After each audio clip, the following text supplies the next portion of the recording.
Bonjour à tous et merci de nous rejoindre pour Europe District à Sarajevo, capitale de la Bosnie-Herzégovine. 20 ans après une guerre sanglante qui a fait 100 000 morts, le pays est plus divisé que jamais.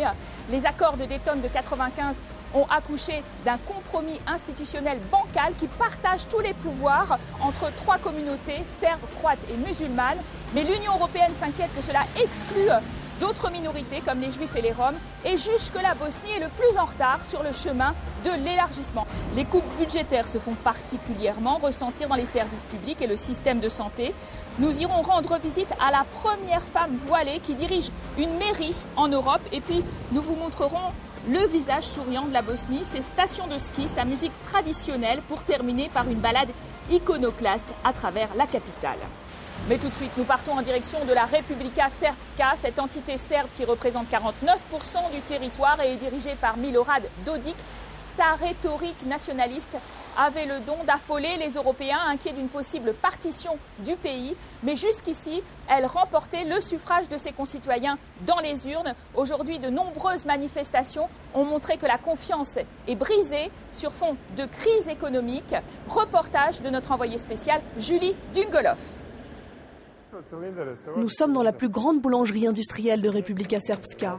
Sacha Trivic a ouvert sa première boutique à la fin de la guerre en 1995, avec 6 000 € en poche et aucune expérience. Aujourd'hui, il emploie 240 personnes, vend ses produits à travers tout le pays et exporte en Slovénie. Malgré la crise, il est plutôt convaincu par la politique du gouvernement. La crise économique pousse le gouvernement à améliorer la situation, mais les lenteurs administratives persistent. Un enthousiasme qui fait exception dans cette partie du pays, peuplée à 90% de Serbes orthodoxes. Pour beaucoup ici, les problématiques économiques ont pris le dessus sur les questions séparatistes. Dans le centre de la capitale, le marché noir est en plein essor. Retraités et chômeurs tentent de s'en sortir en vendant des produits d'artisanat. Les gens n'ont pas d'argent, pas de travail. Même les gens qui travaillent, ils ne touchent pas leur salaire. Les autres sont licenciés. Comment peut-on dire que tout va bien? Il n'y a rien. Je pense que, comme d'autres ont dit, la situation est pire que pendant la guerre. Ils ne pensent pas au peuple, ils s'occupent seulement de leurs intérêts propres. Ils n'ont privatisé que les entreprises qui exportaient et qui étaient rentables. Le taux de chômage atteint 38% et le salaire moyen ne dépasse pas 413 €, le plus bas dans le pays. Ce mécontentement s'est ressenti dans les urnes lors des dernières élections d'octobre 2012. Le parti SNSD du président Dodik a perdu 23 de ses 41 mairies. Grand gagnant, le SDS qui a délaissé ses thèses ultranationalistes et axé sa campagne sur le bilan économique du gouvernement. Il y a une baisse de production, une diminution des investissements et une bureaucratie très lourde. Le gouvernement a très mal défini les priorités économiques et ça nous a amenés à la crise actuelle. Le président de la Republika Srpska, Milorad Dodik, rejette en bloc ces accusations et va même jusqu'à promettre une croissance de 1%. La situation économique ici est beaucoup plus stable que dans les autres pays de la région. Nous ne sommes pas au bord de la faillite. Nous sommes absolument solvables. Nous régularisons toutes nos dettes par rapport à l'étranger. L'entité fonctionne en quasi totale autonomie, lève son propre impôt, gère son budget, elle a même sa propre bourse. Parmi les sociétés cotées, l'ancienne entreprise nationale des télécoms, aujourd'hui détenue à 100% par la Serbie. En effet, une vague de privatisation contestée, principalement dans le secteur de l'industrie, a renfloué les caisses de l'État. Mais selon beaucoup d'observateurs, une corruption rampante et des investissements inefficaces ont empêché la population d'en profiter. Après 6 ans où l'on a dépensé et volé, il est grand temps d'introduire une discipline fiscale et financière. Fin novembre, les Serbes de Bosnie ont commencé à descendre dans la rue pour contester des coupes de salaire de 10% dans la fonction publique. Le prochain budget d'austérité doit permettre d'économiser 60 millions d'euros. Les manifestations risquent par conséquent de prendre de l'ampleur. Après ce reportage, nous nous retrouvons en compagnie du président Nebojša Radmanović qui préside la fameuse présidence tournante tripartite composée de Serbes, de Croates et de musulmans. Alors, il est élu des Serbes. Fin novembre dernier, l'Union européenne a attribué un 0 pointé dans son dernier rapport à la Bosnie-Herzégovine sur son chemin vers l'élargissement. Comment vous expliquez ce retard et qui en est responsable ? Il est très important de souligner qu'il y a 4 ans, l'Union européenne a produit un rapport extraordinaire sur nous. La Commission européenne nous plaçait alors au même niveau que le Monténégro, et même en avance sur la Serbie pour l'élargissement. Donc à cette époque, la Bosnie figurait parmi les meilleurs. Mais l'adhésion a été freinée à partir de ce moment-là. Bruxelles a estimé que la Bosnie ne pouvait espérer le statut de candidat, car le haut représentant pour l'Union européenne en Bosnie avait un rôle trop fort dans l'équilibre institutionnel. Le processus d'intégration s'est enlisé, car les politiciens locaux ne se sont pas engagés.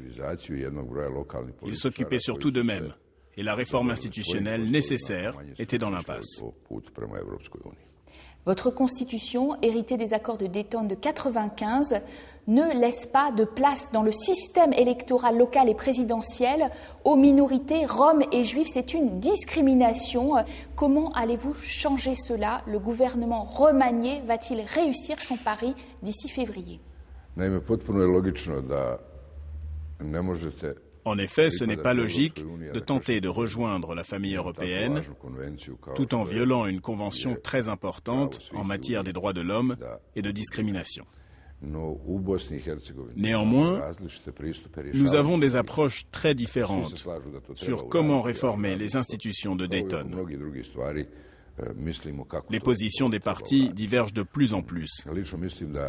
Et je ne suis pas sûr qu'on aboutisse d'ici février à l'accord demandé. Le haut représentant de l'Union européenne, ici à Sarajevo, a accusé Milorad Dodik, le leader de la Republika Srpska, l'entité serbe, de nuire aux accords de Dayton et d'être le principal responsable de la dissolution du pays. Qu'avez-vous à répondre en tant que président élu des Serbes ?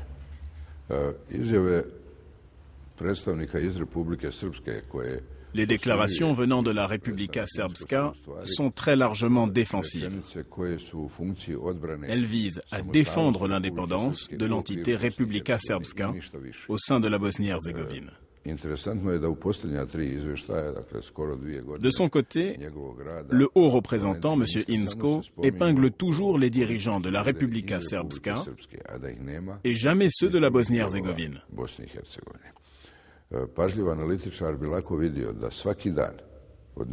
Des observateurs attentifs et honnêtes pourraient dire que la rhétorique des dirigeants de la Fédération nuit cruellement aux accords de Dayton et au pays. Donc les déclarations de M. Inzko, qui viennent de son cabinet et se répandent partout dans la presse, sont incorrectes et nocives. Qui est vraiment responsable alors du retard de votre pays sur la route de l'Union européenne? La responsabilité est partagée, elle est mutuelle.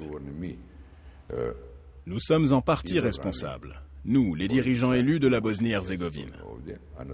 Mais il faut aussi rejeter la faute sur la bureaucratie de l'Union européenne et de la Commission, qui n'a pas une attitude claire et des idées claires concernant les élargissements futurs aux Balkans.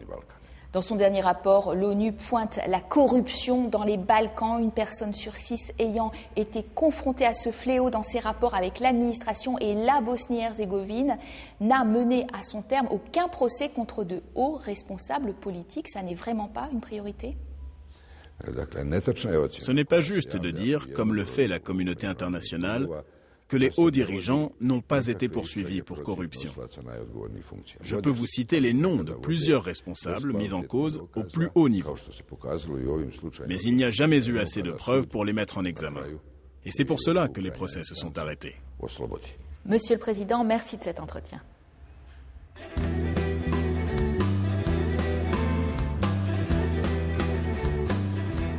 Pendant la période communiste et avant la guerre, le système de soins était public et citadin. Après 4 ans de conflit, la destruction d'infrastructures, la santé se porte bien mal en Bosnie et Herzégovine, si bien que le gouvernement voudrait ouvrir plus de 600 officines de médecine familiale et de proximité afin de lutter contre 2 grands maux qui gangrènent ce système de santé, l'absence de moyens et de perspectives financières, de la corruption qui veut que l'on offre toujours un petit cadeau pour être mieux soigné. On regarde. Clinique de Nemila, à 2 heures de Sarajevo. Du fait de la crise, seuls 2 médecins y travaillent à plein temps. Alors forcément, la salle d'attente du docteur Mocevic ne désemplit pas. Les consultations s'enchaînent et les frustrations grandissent. Les gens ne sont pas bien soignés ici. Personne n'est content. Ni le patient, ni le médecin. Il y a des coupes budgétaires de tous les côtés. Donc tu ne peux pas faire ton boulot correctement.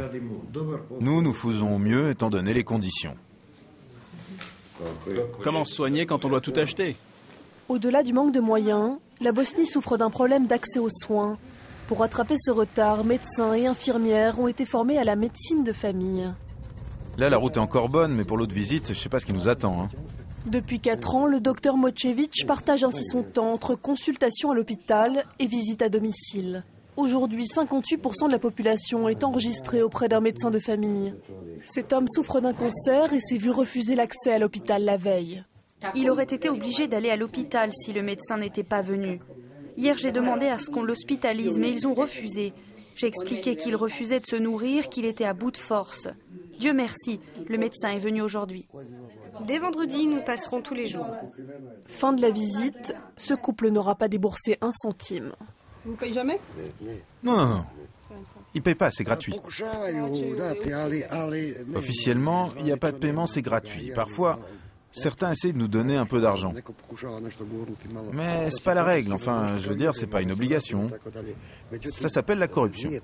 Et moi, je veux pas être accusé de corruption.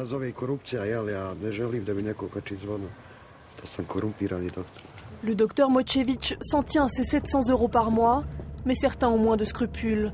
Ils n'hésitent pas à exiger cadeaux ou argent en échange de soins. Retour à Sarajevo, chez une jeune mère de famille qui en a fait les frais. De peur d'éventuelles représailles, elle témoigne anonymement. Mon fils devait se faire opérer dans un hôpital public. Normalement, tout est gratuit. Personne ne nous avait demandé quoi que ce soit. Mais ce n'était pas l'avis du médecin. Il a refusé d'opérer le petit. Ils l'ont sorti du bloc après l'anesthésie en prétextant qu'il était malade, alors qu'il avait fait tous les tests avant et que tout allait bien. On nous a dit qu'il aurait fallu donner une enveloppe de 350 €. Il reste encore 15 km de route. Routes enneigées, villages reculés sont le quotidien de ces soignants. 135 communes comme celle-ci ont aujourd'hui leur médecin de famille. Les patients sont ainsi réorientés vers des systèmes de soins plus coûteux pour l'État, uniquement si cela est indispensable. Cette femme s'est cassé le col du fémur. Non, je ne vais pas à l'hôpital. Je ne peux pas marcher, tu vois bien. Avant, les médecins ne venaient pas comme maintenant.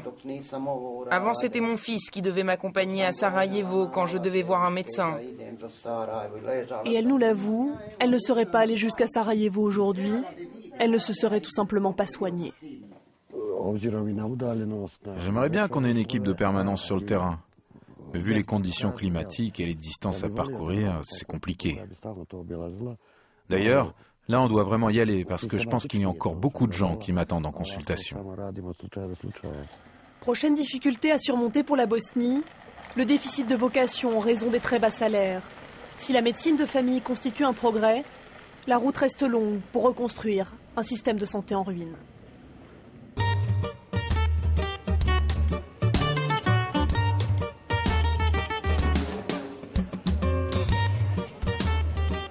Il neige sur Sarajevo et c'est une bonne nouvelle pour certains car depuis l'organisation par la capitale bosnienne en 84 des Jeux Olympiques d'hiver, le tourisme du ski n'est pas une mince affaire.